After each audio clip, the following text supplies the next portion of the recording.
오늘 창세기 말씀 7장 볼 텐데요. 창세기 주제를 헤리티지로 잡았습니다. 유업, 유산 이렇게 해석할 수 있는데, 창세기는 믿음의 전수에 대한 이야기입니다.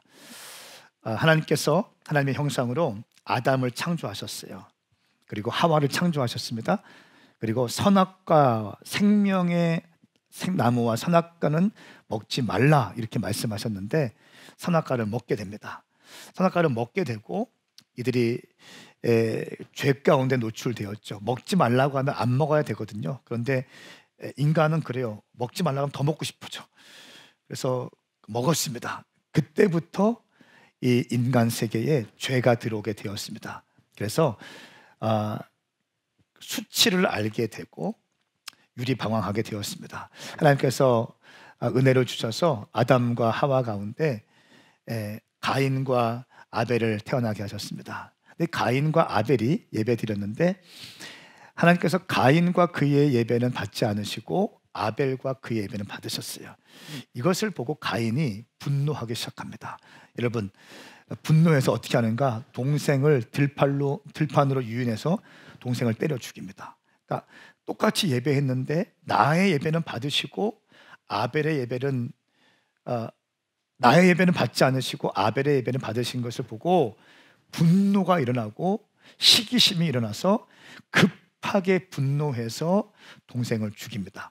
여러분, 인생 가운데 많은 일이 있을 겁니다. 그래도 급하게 분노를 하지 마십시오. 급한 분노는 당신의 인생을 그르칩니다. 그 동생을 죽인 가인이 이제는 수치심과 죄책감이 드러나서 두려움 가운데 빠지게 됩니다. 하나님께서 참 좋으신 게, 그 죄를 짓고 도망치고 있는, 하나님을 제대로 보지 못하고 숨어 있는 가인에게 주님께서 가죽옷을 만들어 입히십니다. 가죽옷은 그냥 되어지는 게 아니라 짐승을 잡아서 짐승의 피를 흘려서 짐승의 가죽으로 만든 옷이에요. 그 가죽옷을 입혀주십니다.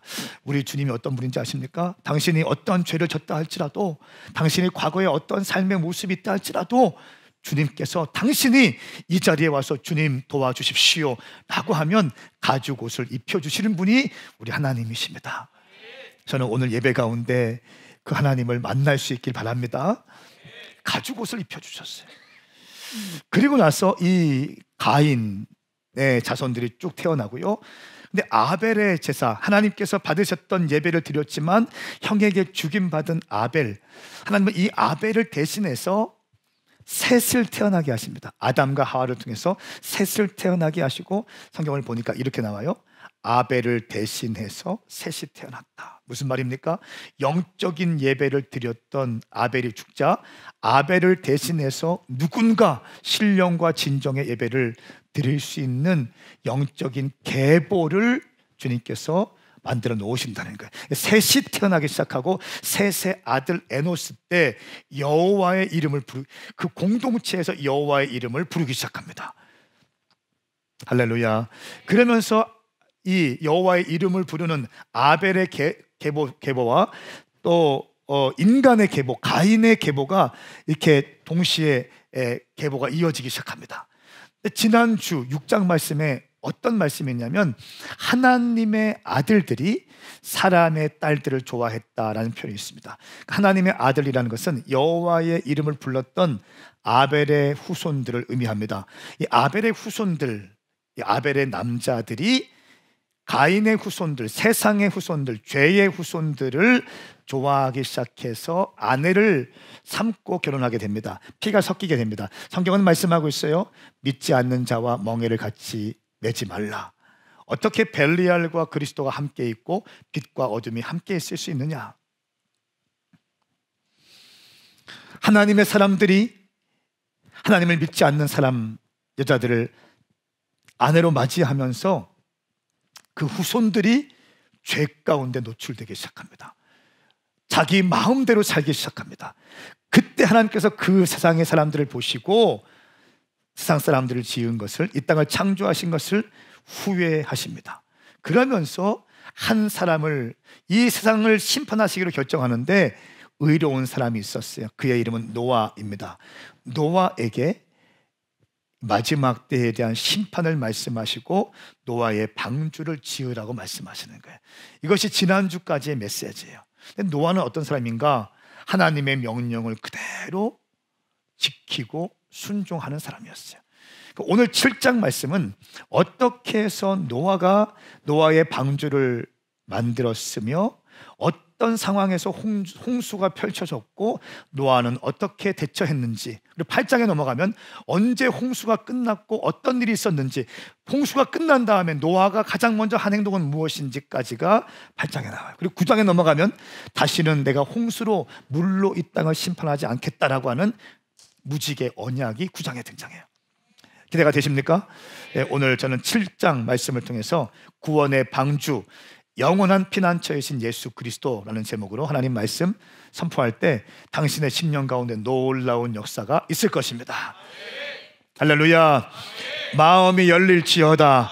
마음의 문이 열릴지어다. 말씀이 심겨질지어다. 말씀이 심겨질지어다. 하나님 말씀 창세기 7장 1절부터 5절까지의 말씀입니다. 또박또박 큰 목소리를 읽고 아멘 하겠습니다. 시작. 여호와께서 노아에게 말씀하셨습니다. 너와 내 모든 가족은 방주로 들어가거라. 이 세대 가운데 내가 내 앞에서 의로운 사람인 것을 내가 보았다. 정결한 동물은 모두 각각 암컷과 수컷 7쌍씩, 그리고 정결하지 않은 동물은 모두 각각 암컷과 수컷 2쌍씩, 그리고 하늘의 새들은 각각 암컷과 수컷 7쌍씩을 취해 온 땅 위에 씨를 보존토록 하여라. 지금부터 7일 후면 내가 40일 밤낮으로 땅에 비를 보내 내가 만든 모든 생물을 지면에서 쓸어버릴 것이다. 노아는 여호와께서 명령하신 대로 했습니다. 아멘. 아멘. 오늘 창세기 말씀 노아 홍수 심판에 대한 메시지가 선포될 때 마지막 때에 대한 이야기가 나올 수밖에 없고요, 심판에 대한 이야기를 빼놓을 수 없습니다. 여러분 가운데 혹시 그런 사람이 있습니까? 유튜브를 통해서만 예배 드리는 사람이 있습니까? 그러니까 심판 얘기하면 좀 두렵고 겁나죠? 그런데 하나님 말씀이에요.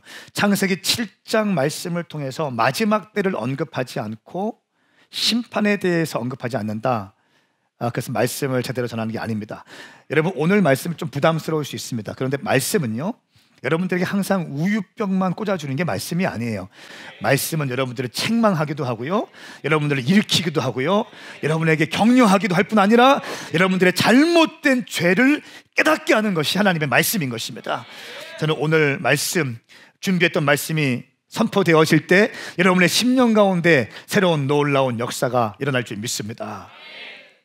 첫 번째 나누고 싶은 메시지, 종말론적인 삶을 사는 지혜가 있어야 한다는 것입니다.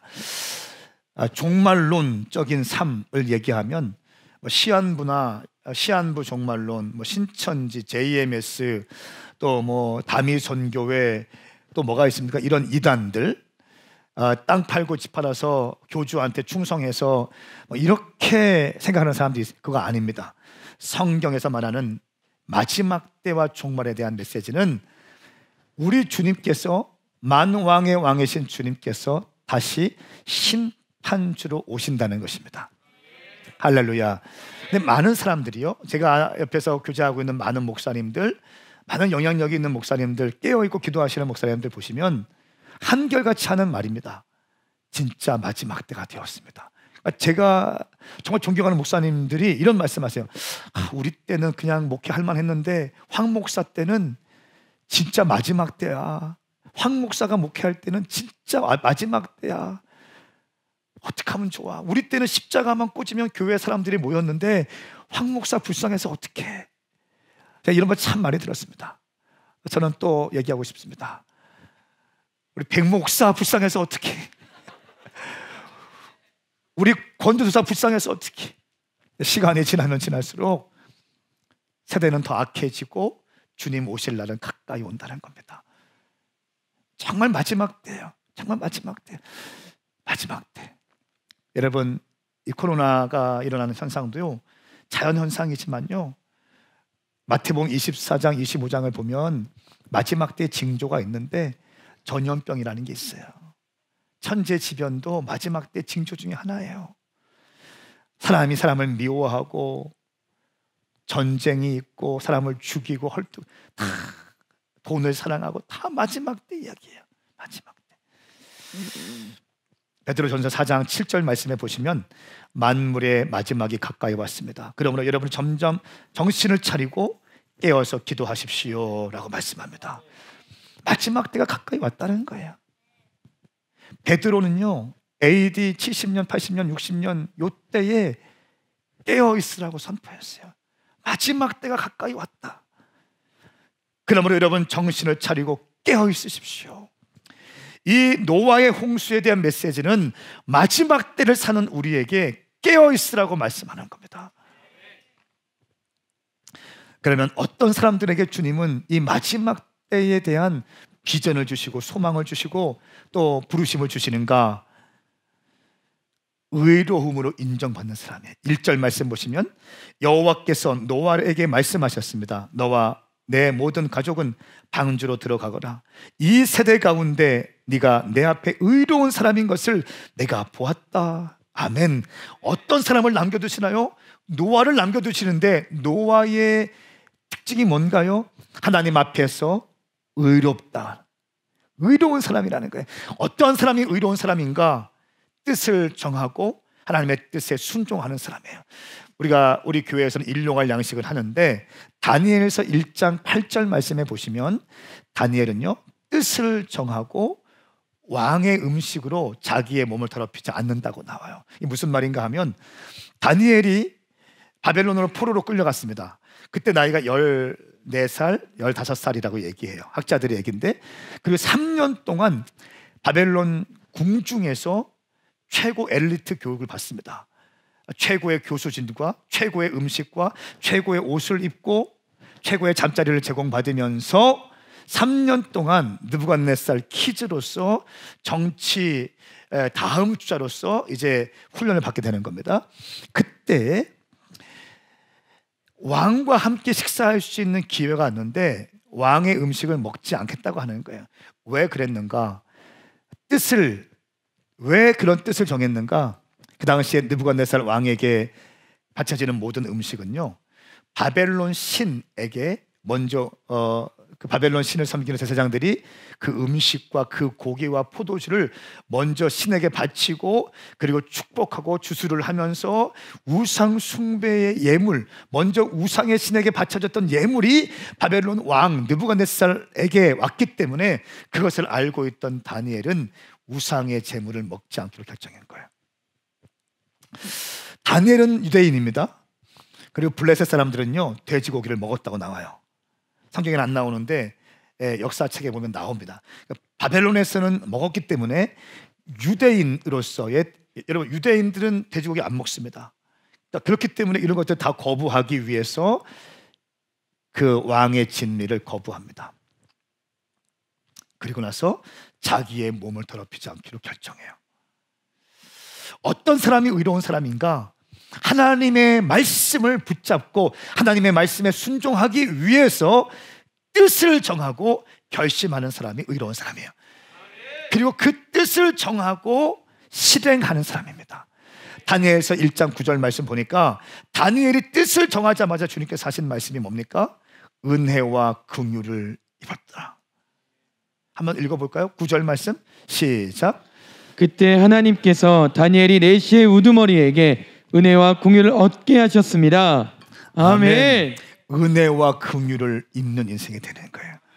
당신이 오늘 예배를 통해서 하나님의 말씀대로 살겠습니다. 하나님의 뜻대로 살겠습니다. 나는 그동안은 죄인이었지만 오늘 말씀을 듣고 보니 예배에 와서 보니 나는 다시 예수님께 돌아가겠습니다. 나와 함께 하여 주십시오 라고 하는 결심을 하고 뜻을 정하는 순간 하나님께 당신에게 은혜와 긍휼을 베푸실 것입니다. 이것이 아버지예요. 아버지입니다. 뜻을 정하십시오. 결심을 하시길 축복합니다. 그리고 그 결심을 굽히지 않고 계속 그 말씀에 순종하기 위해서 다니엘은 나아갔습니다. 하나님은요 또 전략으로 일하시는 분이십니다. 2절과 3절 말씀 보니까 정결한 짐승 7쌍씩, 부정한 짐승 2쌍씩, 새 수컷 암컷 7쌍씩 이렇게 준비하라고 하십니다. 모든 짐승들 가운데 정결한 짐승은 2쌍씩, 부정한 것은 2쌍씩, 정결한 것은 7쌍씩 방주에 들어가라고 말씀하십니다. 왜 그랬을까요? 왜 이렇게 했을까요? 노아의 방주가 홍주가 끝난 다음에 노아가 방주에서 나와서 첫 번째 한 행동이 있습니다. 뭘까요? 하나님께 제단을 쌓고 번제를 드립니다. 번제를 드릴 때 어떻게 드릴까요? 아무거나 드릴까요? 아니요. 정결한 짐승을 잡아서 번제로 드리는 거예요. 할렐루야. 노아가 한 번 드렸을까요? 아니요. 정기적으로 드렸을 겁니다. 이렇게 하나님은 노아가 예배하고 주님께 번제를 드릴 수 있을 정도로 준비시켜 주시는 것입니다.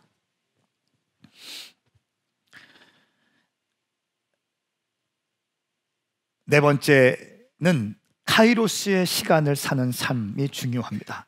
4절 말씀, 지금부터 7일 후면 내가 40일 밤낮으로 땅에 비를 보내 내가 만든 모든 생물을 지면에 쓸어버릴 것이다 말씀하고 있습니다. 노아가 방주에 탔습니다. 방주에 들어갔는데 바로 홍수가 오지 않고 7일 동안 기다려 주시다가 홍수를 시작합니다. 홍수가 내리게 합니다. 왜 그랬을까요? 학자들은 이렇게 얘기해요. 그 홍수가 시작한 그 해에, 여러분 무드셀라 아시죠? 무드셀라가 죽은 날입니다. 연대기를 따져보면 무드셀라가 죽은 그 해에 홍수가 시작됩니다. 무드셀라는 969세를 살았습니다. 할렐루야. 969세를 살고요, 그 해에 홍수가 시작됩니다. 하나님이 무드셀라를 너무 사랑하셨기 때문에 무드셀라가 죽은 그 시간들을 애도하시기 위해서 7일 동안 있다가 홍수를 심판하시는 것이다.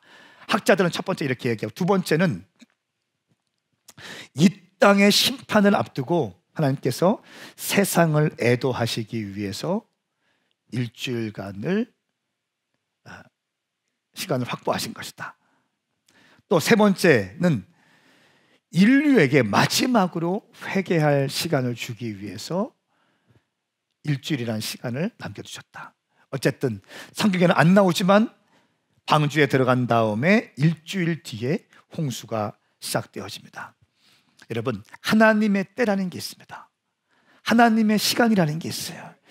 이 땅은요, 시간이 2개가 있습니다. 자연계의 시간, 그냥 톡탁톡탁 들어가는 시간이 있습니다. 크로노스의 시간이라고 합니다. 그리고 하나님께서 하이라이트 하시는 시간이 있는데 이 시간을 카이로스의 시간이라고 해요. 저는 방황하다가 아까 말씀드렸지만 예배 한 번으로 인생이 뒤집혀졌어요. 목사 아들이었습니다. 방황했습니다. 그런데 예배 때 기도원 가서 저 뒤에서 예배하다가 갑자기 성령께서 내 안에 쑥 들어오시고, 말씀을 처음에 들을 때는 팔짱 끼고 있다가 어떻게 떠드는지 보자 이렇게 구경하러 왔다가, 목사 아들인데도 그렇게 하고 왔다가 점점 팔짱을 풀게 되고 내 눈물이 날게 되고 내가 죄인인 것을 알게 되고, 뜨거운 회개의 기도가 새벽 3시 4시까지 그날이 있었어요. 그리고 주님께 부르심을 받고 목회를 하고 있습니다. 여러분, 저는 선포합니다. 오늘이 당신 인생의 카이로스의 타임이 되길 선포합니다. 내 인생의 카이로스는 그때였어요. 그때 뒤집히게 되었어요. 그때 바뀌게 되었습니다. 오늘 교회 처음 오신 분들, 당신 가운데, 당신 인생 가운데 카이로스의 타임이 오늘이 되기를 선포합니다. 주님을 만나는 시간이 되십시오. 이 카이로스의 시간은 하나님의 시간이라고 합니다. 예수님의 인생을 봐도 예수님이 이 땅에 오신 시간이 있고요, 십자가에 죽으신 시간이 있고요, 부활하신 시간이 있고, 다시 이 땅에 왕으로 재림하실 시간이 있습니다. 이 결정적인 순간, 카이로스의 시간이에요. 내 개인적으로 볼 때 내 개인의 카이로스의 시간은 바로 그 순간이었습니다. 여러분, 매 순간순간이 하나님을 만나고 경험할 수 있는 놀라운 은혜가 부어질지어다. 전도서 3장 11절 12절 말씀 우리 함께 읽겠습니다. 시작. 하나님은 모든 것을 그분의 때에 아름답게 만드시고 사람들의 마음속에 영원을 사모하는 마음을 주셨다. 그러나 하나님께서 하시는 일의 처음과 끝을 다 알지는 못하게 하셨다. 그저 사람은 기쁘게 살면서 선을 행하는 것보다 더 나은 것은 없다.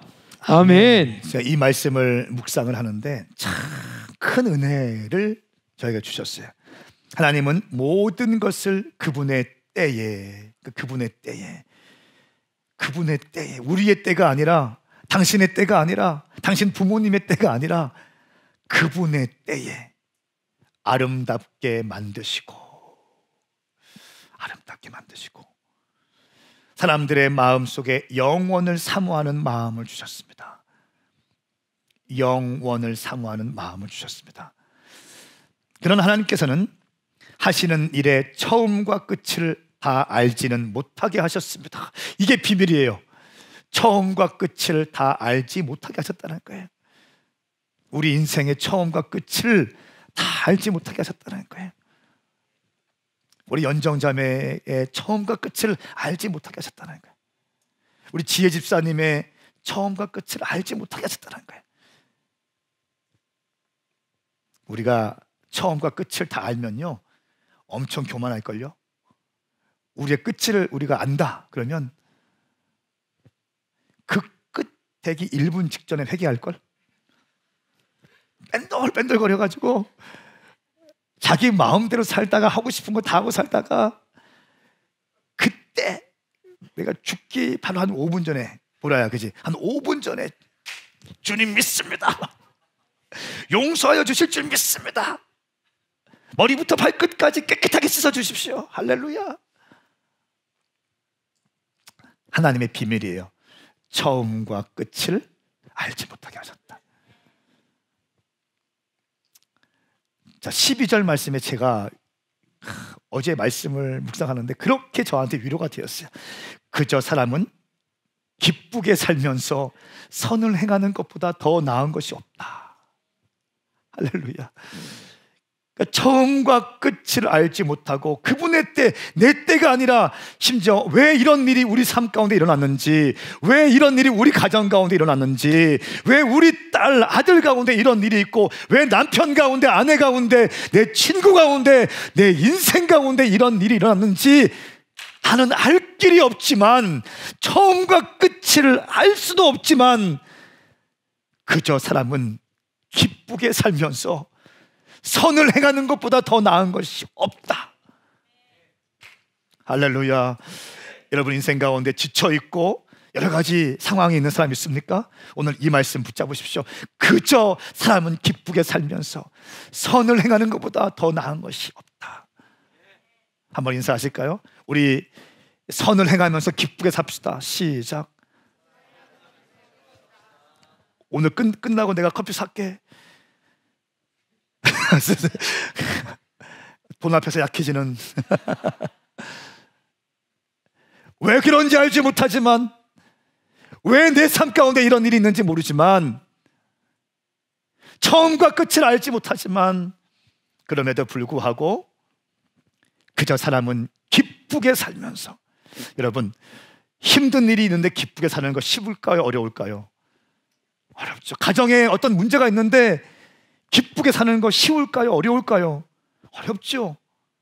사귀던 사람과 헤어졌는데 기쁘게 사는 거 쉬울까요? 어려울까요? 다 같이 한두 번 경험이 다 있어요. 할렐루야. 그런데도 불구하고 기쁨을 유지할 수 있는 비결이 뭘까요? 하나님께서 이 땅을 창조하고 계신다. 할렐루야.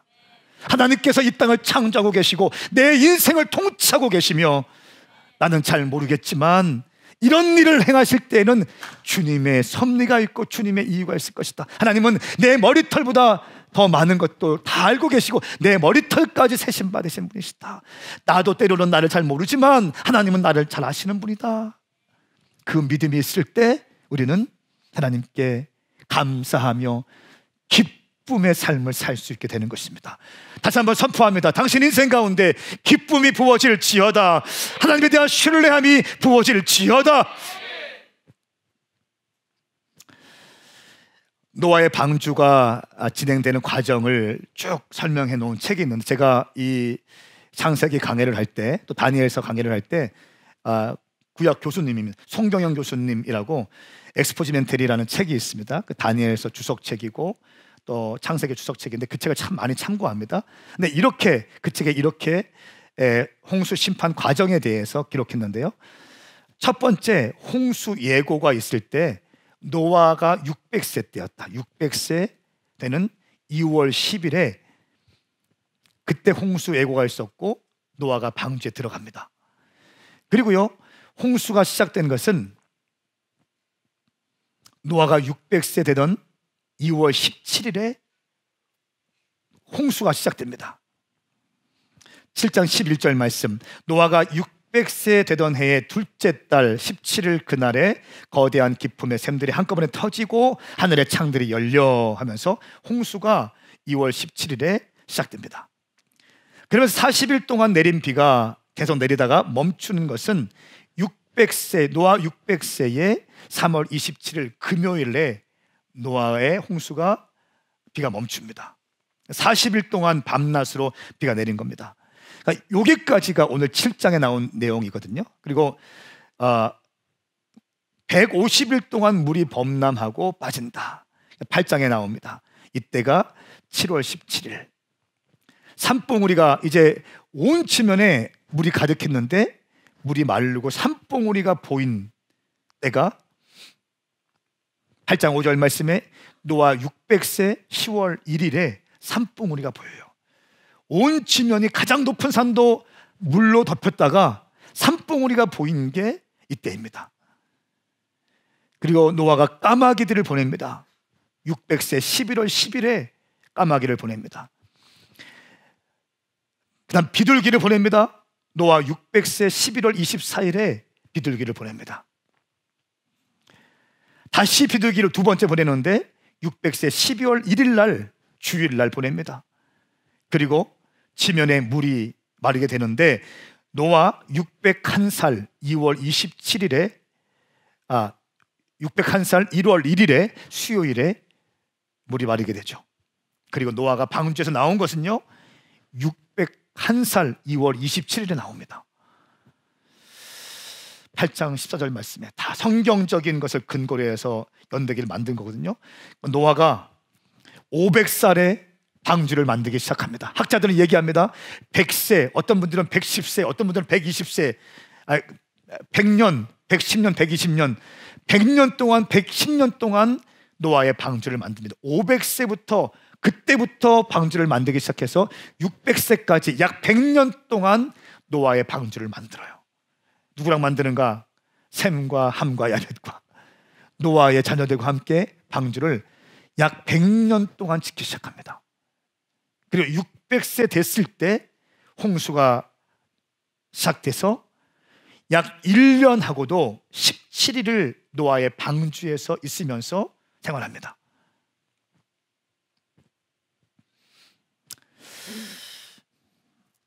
여러분 100년 동안 노아가 방주를 만들 때 얼마나 멸시를 받았을까?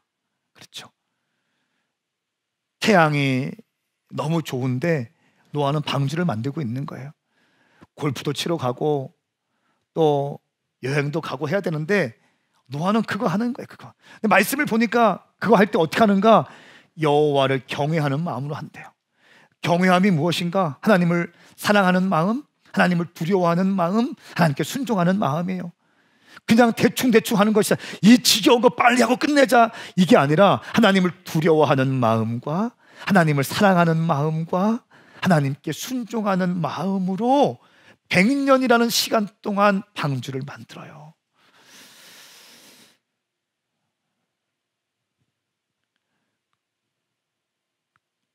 저는 오늘날 태어난 게 너무 감사해요. 개척하고 8년 동안 열심히 뛰어왔는데 때로는 허걱거리고 그런데 100년 동안 방주를 만드는 거예요. 여호와를 경외함으로 만드는 거예요.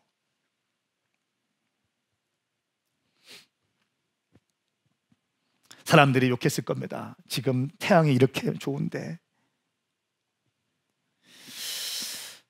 비웃었고 멸시를 당했을 것입니다. 사람들의 말, 조롱하는 말 들었을 거예요. 100년 동안 그 얘기 들었을 거예요. 야, 쟤네들 뭐하냐? 제 노아 식구들은 뭐해? 노아 자녀들 셈, 함, 야벳은 아버지 잘못 만나가지고 저렇게 쎄빠지게 고생하고 있고 쟤네들을 불쌍해서 어떡해? 골프도 치러 가야 되고 수영도 하러 가야 되고 좀 시집 가고 장가 가고 먹고 싶은 거 먹으러 가고 좀 해야 되는데 왜 노아 아버지 잘못 만나가지고 쟤네들 저런 고생을 하고 있네? 사람들이 엄청 멸시했을 겁니다. 그런데 노아는요, 여호와를 경외하는 마음을 빼앗기잖아요.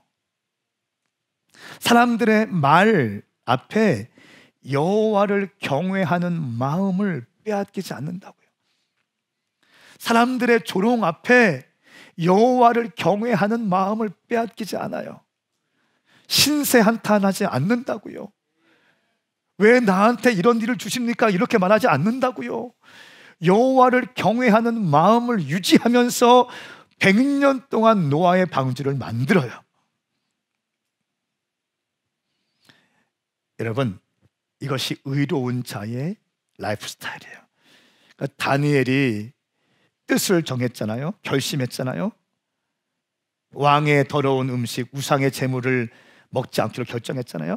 은혜와 긍휼이 임했다고 했잖아요. 그런데 한 평생 동안 은혜와 긍휼이 임합니까? 아니요. 그리고 나서 3장 말씀에 어떤 일인지 아십니까? 다니엘 3장 말씀에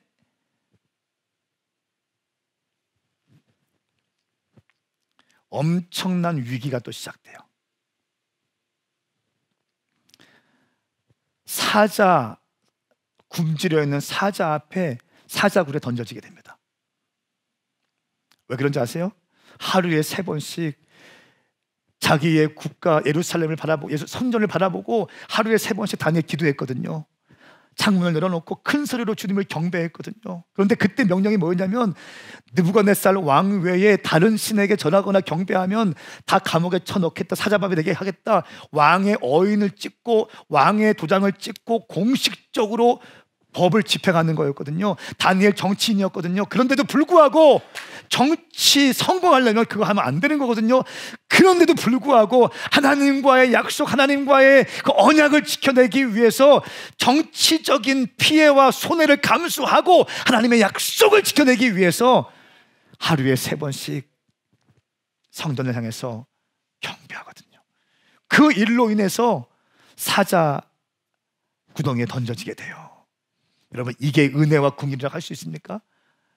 오히려 더 고난받는 거죠. 주님께서 놀라운 역사하심으로 다니엘을 건져주고 바벨론의 7명의 왕이 갈리는 동안, 그리고 바벨론을 정복했던 페르시아의 초대 왕이었던 고레스 왕까지 약 7명에서 8명의 왕이 갈리는 동안 다니엘은요, 바벨론의 총리로 우뚝 서 있어요. 다니엘은 작은 유다 나라의 노예 출신이거든요. 14살 때 끌려왔고 3년 동안 훈련받고 어쨌든 그래서 10대 때부터 정치에 입문했는데 그때부터 근 70년 동안 어마어마한 나라의 왕이, 황제가 바뀌는 중에도 총리는 바뀌지 않아요. 실제적인 바벨론의 리더였어요. 어떻게 가능했을까요? 하나님의 은혜와 긍휼이 입혀졌다. 언제 시작되었는가? 뜻을 정하고 결심하실 때 시작됐는가? 그럼 항상 형통한 길만 열리는가? 그것도 아니라는 거예요. 모함이 있잖아요. 억울함이 있잖아요. 그렇죠? 다니엘 먼지 털라고 하는데 안 털리거든요. 그 시퍼런 정치계에서 어마어마한 공격이 있고 어마어마한 모함이 있을 거 아닙니까? 그런데도 다니엘 끄떡하지 않고 그냥 뚫어버리기 시작하는 거예요. 다니엘 인생 가운데 은혜와 긍휼이 부어지게 되는 거예요. 노아도 마찬가지예요. 100년이라는 시간 동안 고난받고 있지만, 조롱받고 있었지만 100년이 되었을 때 드디어 주님께서 말씀하십니다. 내가 홍수를 통해서 심판할 것이다. 그때 사람들이 어떻게 했을까요? 노아와 그의 자녀들은 이제 방주에 타고 있습니다. 그리고 일주일이 지났어요. 그리고 비가 오기 시작해요. 그런데 방주에 타지 않는 사람들, 이런 사람들은 어떤 생각을 했을까요? 오늘 노아 태어난 지 600년 되고 2월 17일 됐는데, 그걸 모르겠지만 어쨌든 노아를 탔어요. 배에 탔어요. 그런데 비가 내리기 시작하네. 그냥 비 오다가 말겠지 뭐. 비 오다 말겠지 뭐. 점점 빗방울이 굵어지는 거예요. 오늘 말씀을 보니까 기품의 샘들이 한꺼번에 터지고 하늘의 창들이 열려 말씀하고 있어요. 조금 내리던 빗방울이 갑자기 폭우가 돼서 쏟아지기 시작하는 거예요. 이러다가 그냥 또 끝나겠지 뭐. 가끔 비 왔으니까. 시간이 지나도 비가 그칠 기미가 보이지 않습니다. 점점 방에 물이 차기 시작하고 집에 물이 차기 시작하고 점점 홍수가 전 지면을 덮기 시작합니다. 여러분, 그때는 이미 늦은 거죠. 오늘 창세기 7장 말씀은 마지막 때에 대한 메시지예요. 사랑하는 여러분, 깨어나십시오. 깨어나십시오. 오늘 처음 오신 분들을 위해서 복음 메시지를 증거합니다. 예수를 믿어야 구원받을 수 있습니다. 우리가 태어난 것은요, 원숭이로 태어난 것이 아닙니다. 진화가 된 것이 아닙니다. 하나님의 형상으로 자매님을 태어나게 하셨어요. 하나님은 당신을 사랑하시고 당신이 마음의 문을 열고 예수님을 영접할 때 당신은 예수님의 자녀가 될 수 있습니다. 창문을 열면 바람이 들어와요. 커튼을 열면 태양이 들어와요. 마음의 문을 열면 만왕의 왕이신 예수님께서 자매님의 인생의 주인 되어주시고요, 자매님을 보호하시고 자매님과 함께 하십니다. 그리고 우리가 이 땅에 살다가도 언젠가 죽을지 모르겠지만 죽을 때에도 죽은 다음에는 그냥 그것을 끝나는 것이 아니라 지옥이든 천국이든 가게 되는 거예요. 성경을 보니까 예수 믿는 사람만 구원의 길로 갈 수 있는 거예요. 예수를 믿기를 선포합니다. 예수님은 구원자이십니다. 예수님은 통치자이십니다. 예수님은 우리의 생명입니다. 우리의 길이고 빛이고 생명 되시는 분이십니다. 예수님께서 여러분의 모든 죄를 대신해서 십자가에 죽어주심으로 우리가 예수를 믿는 자들마다 구원을 얻는 문이 열리게 되는 것입니다. 다시 한번 선포합니다. 당신 인생 가운데 예수님을 모셔드리기를 예수님의 이름으로 선포합니다. 예수님을 믿어야 구원받을 수 있습니다. 우리 17절부터 23절까지의 말씀을 함께 읽겠습니다. 시작. 홍수가 40일 동안 땅 위에 계속됐습니다. 물이 불어나자 방주가 들려 올라가 땅 위로 떠올랐습니다. 물이 더욱 불어나 온 땅 위에 넘쳐 방주가 물 위로 떠다녔습니다. 물이 땅에 크게 불어나서 하늘 아래 높은 산들이 다 뒤덮였으며 물이 위로 15규빗 더 불어올라 산들이 다 뒤덮였습니다. 새와 가죽과 들짐승과 땅 위에 기어다니던 것들 가운데 땅에 움직이던 모든 육체와 사람이 다 죽었습니다. 마른 땅에 있던 것들 가운데 코로 숨을 쉬며 살던 모든 것이 죽었습니다. 하나님께서 사람부터 짐승까지 기는 것으로부터 하늘의 새까지 지면에 있던 모든 존재를 쓸어버리셨습니다. 오직 노아와 방주에서 그와 함께 있던 사람들과 짐승들만 살아남았습니다. 물이 120일 동안 땅 위에 범람했습니다. 아멘. 자, 물이 덮였습니다. 21절. 모든 땅 위에 움직이는 모든 육체와 사람이 다 죽었습니다. 22절. 마른 땅에 있던 것들 가운데 코로 숨쉬는 모든 것이 다 죽었습니다. 다 죽었다 나옵니다. 23절 중반절에 오직 노아와 방주에서 그와 함께 있던 사람들과 짐승들만 살아났습니다. 여러분, 심판은 누구도 피해갈 수 없습니다. 제가 계속 설교하는 내용 가운데 이게 있습니다. 당신이 사랑하는 남편, 당신이 사랑하는 아내라고 할지라도 그것이 심판의 기준이 아니라는 거예요. 심판의 기준은 당신이 얼마나 사랑하느냐가 아니라 심판의 기준은요, 예수님을 믿고 있느냐 믿지 않고 있느냐, 이것이 심판의 기준이라는 거예요. 그러니까 저희가 두 딸이 있는데 시온이와 샤론이라는 딸이 있어요. 근데 이 딸들을 제가 너무 사랑하잖아요.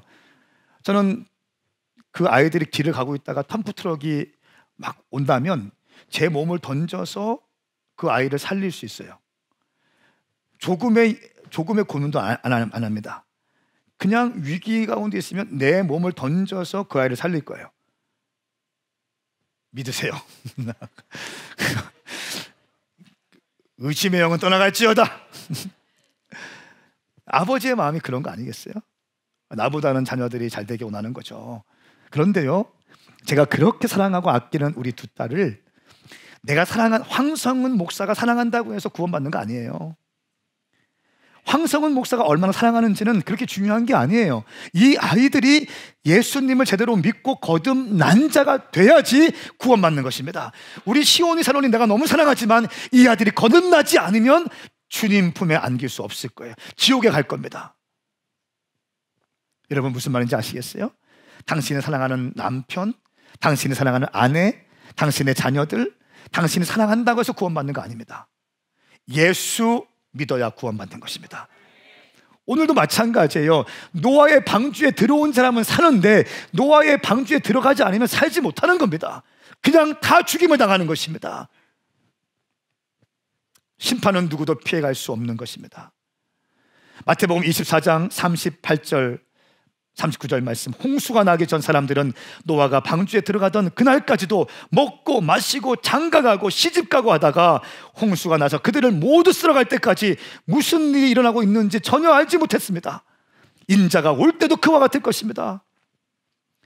노아의 방주가 이제 만들어져서 방주에 들어가고 있는데 그 사람들은 그날까지도 먹고 마시고 술 먹고 음행하고 더러운 짓을 하고 있고 자기 마음대로 살고 있는 거예요. 그냥 자기 마음대로 시집가고 자기 마음대로 장가가고 성공을 위해서 돈 벌기 위해서 조금 하면 다 없어질 건데 조금 하면 다 죽임을 당할 건데 돈 벌려고 그렇게 아둥바둥 사는 거예요. 내가 하고 싶은 거 하기 위해서 먹고 마시고 음행하고 더러운 짓 하고 살고 있는 거예요.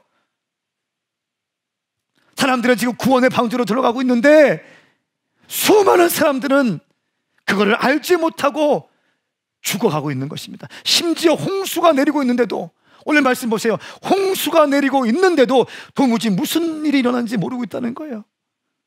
여러분, 이 시대가 마치 노아의 시대 같지 않습니까? 이 시대가 마치 노아의 시대 같지 않으세요? 맞아요. 노아와 같은 시대입니다. 예수를 믿어야 우리는 구원받을 수 있는 것입니다. 구원의 방주, 영원한 구원의 방주 예수 그리스도이십니다. 예수 믿는 자는 구원받을 것입니다. 어떤 삶의 잘못을 했고 어떤 삶의 엉망의 인생을 살았다 할지라도 구원의 방주에 들어가면 사는 겁니다. 할렐루야. 이전에 내가 어떤 죄를 졌고 어떤 삶의 모습으로 어떤 인생을 살았다 할지라도 예수를 믿고 구원의 방주에 들어가면 그 인생은 건진받을 수 있는 것입니다. 그렇기 때문에 예수님을 강조하는 거예요. 그렇기 때문에 우리는요, 끊임없이 예수의 복음을 증거해야 되는 것입니다. 믿지 않는 자들에게는 복음을 증거해야 되고 믿는 자에게는 제자 훈련해야 되는 것. 할렐루야. 깨어있는 자들은 이렇게 할 수 있는 거예요. 이렇게 하는 거에 대해서 사람들이 또 오해하기 시작해요. 성경을 보면 예수님 만난 사람들은요, 다 완전히 예수님께 치우쳤어요. 베드로도 예수님께 치우친 삶을 살고 바울도 예수님께 치우치고, 노아 보세요. 완전히 치우쳤죠. 하나님께 100년 동안 그걸, 김우식 집사님 100년 동안 그거 만든 거야. 자기도 100년 동안 음악 할 수 있어? 계속? 자기가 좋아하지만 힘들 거 아니야. 100년 동안 노아의 방주를 만들어요. 100년 동안. 왜 그랬을까요? 하나님께서 왜 노아를 선택하셨을까요? 의로운 사람이었기 때문에.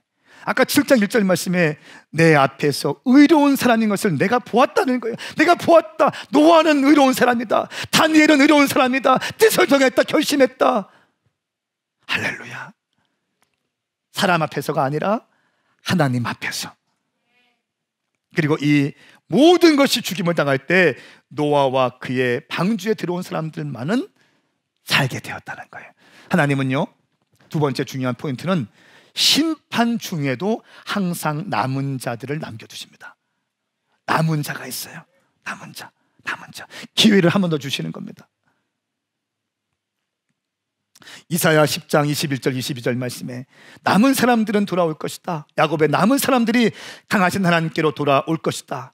이스라엘아, 네 백성이 바닷가의 모래같이 많아도 남은 사람들만이 돌아올 것이다. 에스겔 44장 15절 말씀, 이 말씀 선포하고 말씀을 맺겠습니다. 여호와의 영광이 성전을 떠나갑니다. 에스겔 11장에 기록된 말씀이에요. 여러분 그거 아십니까? 하나님의 영광이 성전을 떠나갈 수도 있어요. 실제로 떠나갔어요. 여러분, 하나님의 성전이 망했어요. 예레미야 시대 때 성전이 망했어요. 근데 그 사람들은 어떻게 믿고 있었냐면, 예루살렘 성은 망하지 않는다. 왜냐하면 성전이 있기 때문에. 이 성전은 하나님의 계신 집이고, 지성소가 있고, 지성소에 법궤가 있고, 법궤에 시은좌가 있는데 거기에 여호와의 영광이 머무는 곳이기 때문에 절대로 예루살렘 성은 망하지 않는다. 이 믿음이 있었거든요. 그런데 이 믿음은 좋은 믿음이에요. 그런데 말은 그렇게 하면서 자기들의 삶은 엉망이었어요. 우상 숭배하고, 심지어 성전 안에서 제사장들이, 하나님을 섬겨야 될 제사장들이요, 동쪽을 바라보고 여호와의 성전을 등지고 동쪽을 바라보고 태양신을 숭배하기 시작합니다. 여호와의 종들이요, 저 같은 목사들이요. 그리고 우상 숭배하고 음행하기 시작합니다. 그리고 이스라엘 땅의 전반적인 분위기가 우상 숭배가 되고 더러운 그 문화들이 형성되기 시작해요. 그때 하나님 어떻게 한 줄 아세요?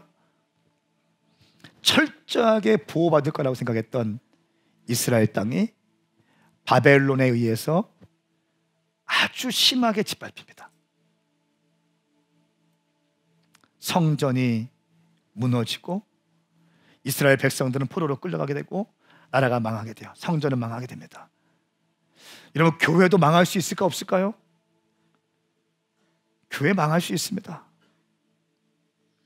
이런 말씀 드리고 싶지 않지만 교회도 망할 수 있어요. 예루살렘 성전도 망했잖아요. 어떻게 하면 망합니까? 주의 종들이 우상 숭배하고 음행하고 거룩하지 못하고 깨어있지 못할 때, 하나님의 사람들이 거룩한 길을 포기하고 내 마음대로 음행의 길을 걸어갈 때 교회는 망하는 겁니다. 아멘 하시겠습니까? 이것이 에스겔, 예레미야서, 이사야서에 나와 있는 말씀이에요. 여호와께서 영광이 떠납니다. 영광이 떠난 성전은 그냥 건물만 남아있는 거죠. 여호와의 영광이 떠나 있는 교회는 그냥 건물만 남아있는 거예요. 별 의미 없습니다.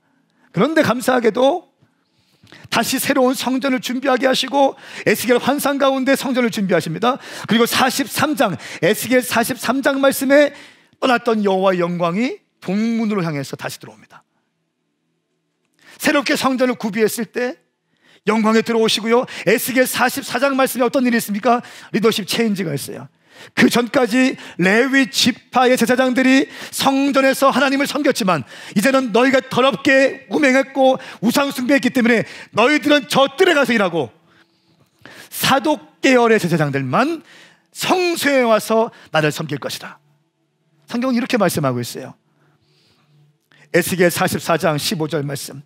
그러나 이스라엘 자손이 내게서 떠나 길을 잃었을 때 충실하게 내 성소의 직무를 맡았던 사독 자손이, 레위 사람 제사장들은 나를 섬기기 위해서 내게 가까이 올 수 있겠다. 할렐루야. 그들이 내 앞에 서서 기름과 피로 제물을 내게 바칠 것이다. 아무나 레위 지파가 오는 것이 아니라 레위 지파 중에서도 사독 계열의 제사장들만 내 앞에 올 수 있다는 거예요. 이 사람들이 남은 자들이었어요. 주님께서 홍수 심판하시기 전에 노아를 남겨두시죠. 새롭게 주님께서 여호와의 영광을 부으실 때 어떤 일이 있습니까? 충실하게 하나님의 일을 감당했던, 남들이, 이스라엘 자손들이 잘못된 길로 떠나갈 때, 내게서 떠나 길을 잃고 떠나갈 때 사독 계열의 제사장들은 충실하게 내 성소의 직무를 맡았다. 와, 충실하게, 한결같이 비가 오나 눈이 오나 기분이 좋으나 슬프나 억울하나 관계없이 충실하게 주님의 일을 맡았던 사독 계열의 제사장들, 이 사람들을 주님께서 세우시는 겁니다. 그리고 나서 예배를 드리죠.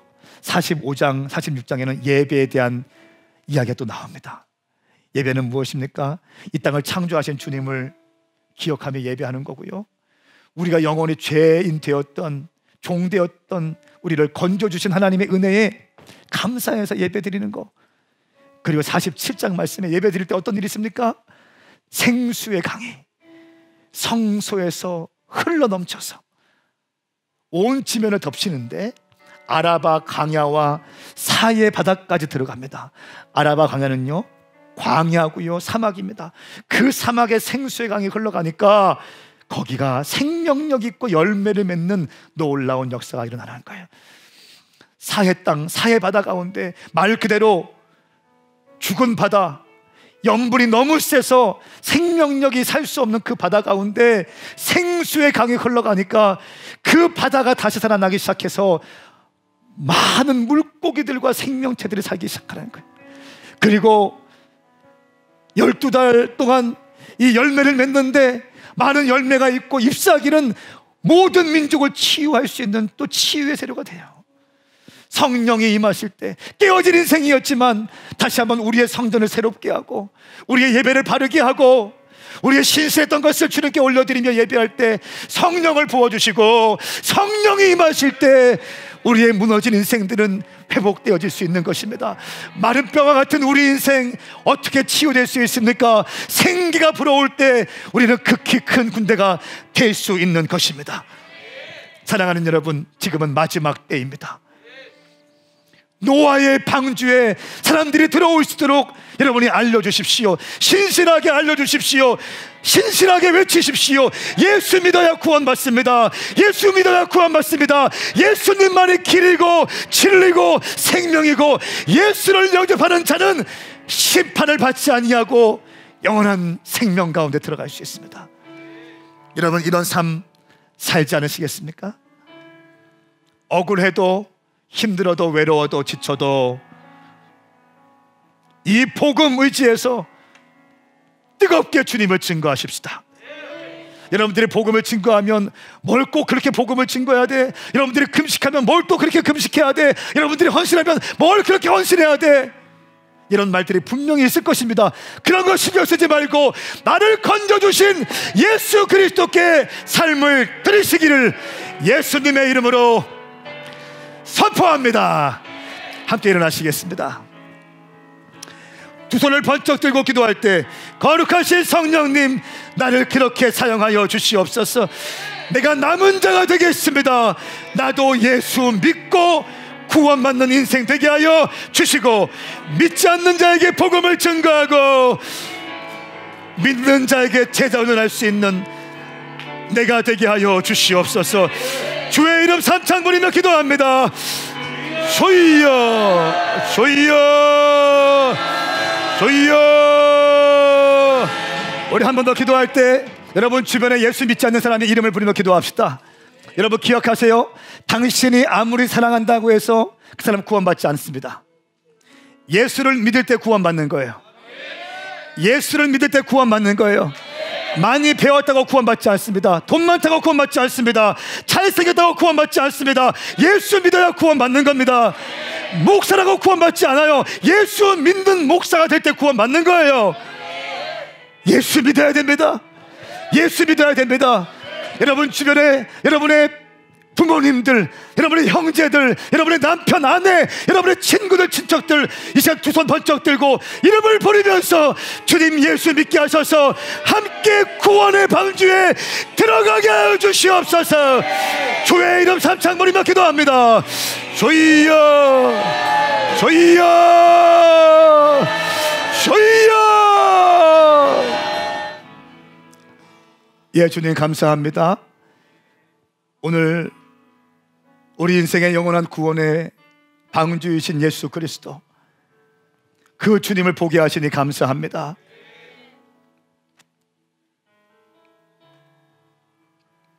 우리 위에 십자가 지시고 돌아가신 예수님, 우리의 모든 죄를 사하실 수 있는 주의 보혈의 피로 우리의 모든 죄를 맑게 씻어주시고 예수를 믿는 자마다 하나님의 아들, 딸들이 될 수 있는 은혜를 주신 하나님 감사합니다. 오늘 우리가 말씀을 듣고 예수 그리스도, 구원의 방주이신 예수 그리스도 안으로 들어가기로 결정합니다. 예수님을 증거하는 교회와 결속되며 나가기로 결정합니다. 하나님 아버지, 한 번뿐인 인생 먹고 마시고 싸고 입고 다니다가 의미 없게 늙어가지 않게 하여 주십시오. 후회하며 늙지 않게 하여 주시옵소서. 공허함 가운데 늙어가지 않게 하여 주시옵소서. 나 같은 죄인 건져주신 예수 그리스도를 만남으로, 그 예수님께 감사함으로, 그 예수님께 나의 시간도 드리고 재정도 드리고 물질도 드리고 은사도 드리고 나의 삶을 내어드리고, 믿지 않는 자들에게 복음을 증거하고 믿는 자들은 제자하며 예수 그리스도의 제자의 삶을 살 수 있는 우리가 되게 하여 주시옵소서. 하나님 아버지, 오늘 특별히 우리 교회 처음 나와서 이 20%밖에 들어오지 못하는 이 공간에 주님이 예비해 놓으신 6명의 새 가족들이 오늘 와서 예배 드립니다.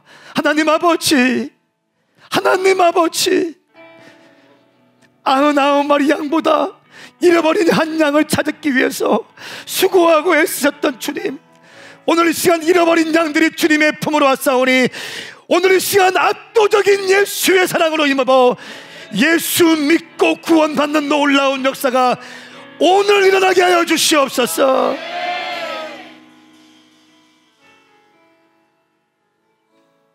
그렇게 행하실 주님을 찬양합니다. 이제 우리가 하나님께 예물을 드립니다. 구원에 감사해서,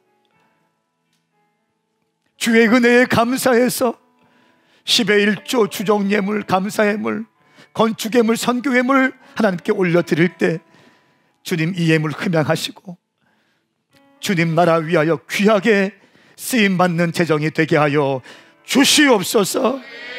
그렇게 행하실 주님을 찬양합니다. 예수님의 이름으로 선포하며 기도하옵나이다. 아멘. 할렐루야. 그렇게 행하실 주님을 찬양합니다.